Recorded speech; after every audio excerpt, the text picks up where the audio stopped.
కనకధార ఇంకొకసారి కూడా కురిసిన సందర్భం ఉందండి. ఏంటంటే మనకి ఇప్పుడుండే విజయవాడ కనకదుర్గమ్మ అమ్మవారు ఒకప్పుడు ఇప్పుడున్న గుడి కన్నా ఇంకా చాలా పైన దూరంలోని కొంచెం చెట్లు, పొదలు, మార్గాలు, రాళ్ళు, గట్లు దాటుకొని దూరంగా వెళ్తే అక్కడ మొదటగా చింతామణి కాళీ రూపంలో ఉండేవారనమాట. అమ్మవారు చాలా ఉగ్రరూపంతో ఉండి బలులు కోరుకునేవారనమాట. ఆ టైంలోని మాధవ వర్మ అనే రాజు ఉండేవాడండి. ఆ రాజు పిల్లలు లేకపోవడంతో అమ్మవారిని ప్రార్థించినప్పుడు అమ్మవారి దయతోని పిల్లలు పుట్టారనమాట. అయితే తన కొడుకు చాలా బుద్ధిమంతుడుగా ఉండేవాడు. అయితే ఆ అమ్మవారి గుడి దగ్గరలోని ఒక తల్లి కొడుకు వెళ్తూ దుంపలు ఏదో వేరుకుంటూ వెళ్తున్నప్పుడు ప్రమాదవశాత్తు మాధవవర్మ కొడుకు వెళ్తున్న రథచక్రం అబ్బాయి మీద వెళ్ళడంతో అబ్బాయి మరణించాడనమాట.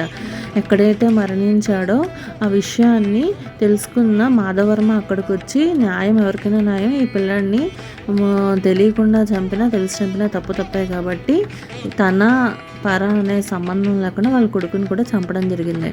తన యొక్క ధర్మ నిరతిని చూసి అమ్మవారు ఎంతో ఆనందపడి కనకధార కురిపించిందనమాట. కురిపించడంతో మాధవవర్మ అనుకున్నాడు, అమ్మ ఏంటమ్మా బలి కోరుకుంటున్నావు, నా కొడుకునే బలి కోరుకున్నావు అని చాలా ప్రార్థించగా అమ్మవారి దయతోని వాళ్ళిద్దరూ బతకడం జరిగిందండి.